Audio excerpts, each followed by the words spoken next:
Day one akkam jirtu barattoota egaa nagaa kooti nageenyi koo bakka jirtanitti isin qaqqabu jecha. Egaa kun summer tutorial day one dha Englishidha. Vocabulariiwwan kana vocabulariiwwan shanan kanarra kan waliin ilaallu ta'a. Tarii kun guyyaa tokkoffaa kooti.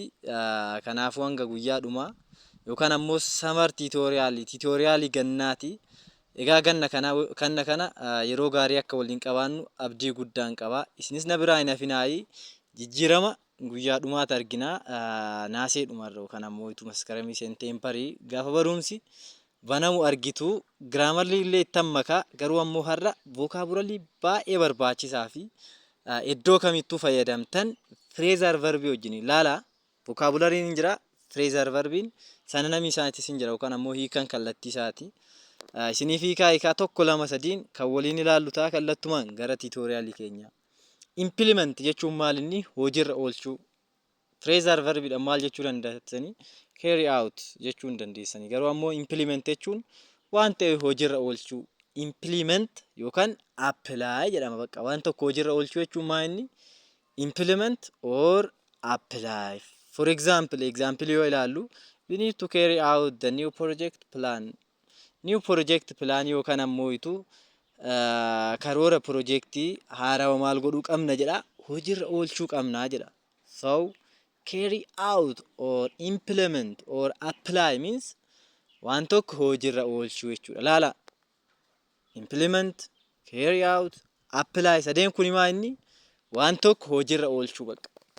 Waan kana hojiirra oolchuun barbaada yoo jettani I need to implement this thing. Waan kana hojiirra oolchuun barbaada. Kanaafuu akkasitti fayyadamuu hin dandeessanii jechuudha. Implement. Analyze jechuun ammoo maal inni break down waan tokko adda babbaasnee tokko ishiitti yoo ilaallu maal inni break down jechuu hin dandeessanii. We need to break down this difficult equation. Gaafii cimaa kana tokkoon adda babbaasneetu maal godhuu qabna adda yaa babbaasnudha. Let us break down this difficult equation jechuu dandeessanii.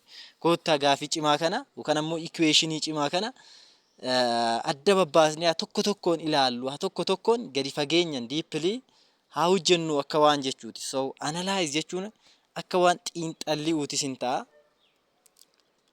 Akka waan xiinxallii'u akkasumas ammoo itu akka waan tokko gadi baasaniitoo adda babbaasanii tokko lama sadi stepidhaan break down godhanii yookaan ammoo adda babbaasanii hojjechuudha. So let us break down this difficult equation jechuun kottaa hojii kana adda babbaasnee equationii kana yaa break down goonee too hojjennu jedha.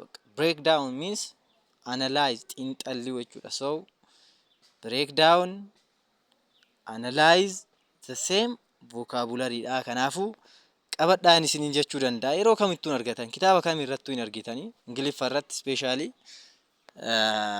phrasal verbiin analyze maa inni break down dha. And another one is evaluate. Evaluate jechuun maal inni figure out jechuudha. Phrasal verbiin let us figure out this thing. Maal inni figure out. We must figure out the total cost of material. Evaluate jechuun maal inni barbaadudha bakka. Yookaan ammoo soquu beekuu akka waan jechuuti bakka. For example, we must figure out the total cost of material. So jettanii maal inni wacii yookaan ammoo itu baasii waliigalaa meeshaa kanaa maal godhuu qabna beekuu qabna adda baasnee beekuu qabna akka waan jechuuti ilaala. Evaluate jechuun maal jechuudha calculate jechuudha be waan biraati miti. Evaluate means just calculate. Figure out jechuun illee calculate waan tokko beekuu fiduu akka waan jechuuti. So evaluate means figure out. We must figure out the total cost of material jechuun dandeessanii. We must figure out something jechuun dandeessanii. Waan barbaadan jechuudha. Waan calculate godhuu dandeessanii. We must figure out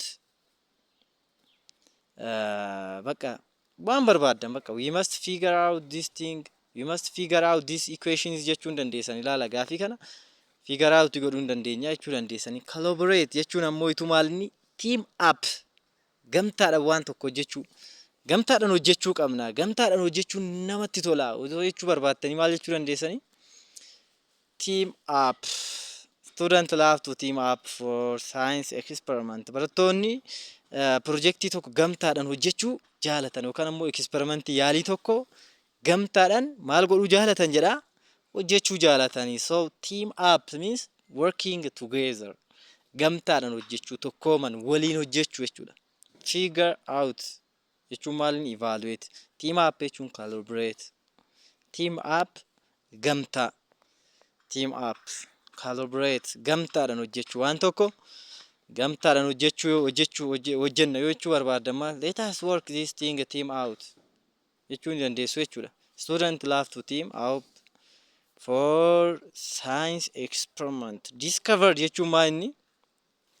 Discover argannoo jechuudha. Figure out find out jechuun dandeessan. Discover jechuun argannoo. What is argannoo yookaan ammoo itu beekuu waan tokko jechuudha. Waan tokko beekuu. Waan tokko dhugaa waan tokko maalinni beekuu jechuudha. What is video to find out the truth. Dhugaa isaa beekuuf dhugaa waan kanaa beekuuf video kana ilaali jedhaan jira laala. Dhugaa waan kanaa beekuuf video kana ilaali jedha. Isinillee maal jechuu dandeessani? Watch this video to find out the truth jechuu dandeessani. Create jechuun immoo kalaqqiidha. Come up with phrasal verbiin ishii. Create means come up with kalaqqii jechuudha. Create means kalaquu jechuudha. Discover jechuun ammoo itu argachuu beekuu dhugaa waan wayii. Collaborate jechuun ammoo itu gamtaadhaan hojjechuu. And another one is evaluate jechuun ammoo itu maalinni figure out calculate godhuu yookaan ammoo waan tokko calculate gootee argachuu.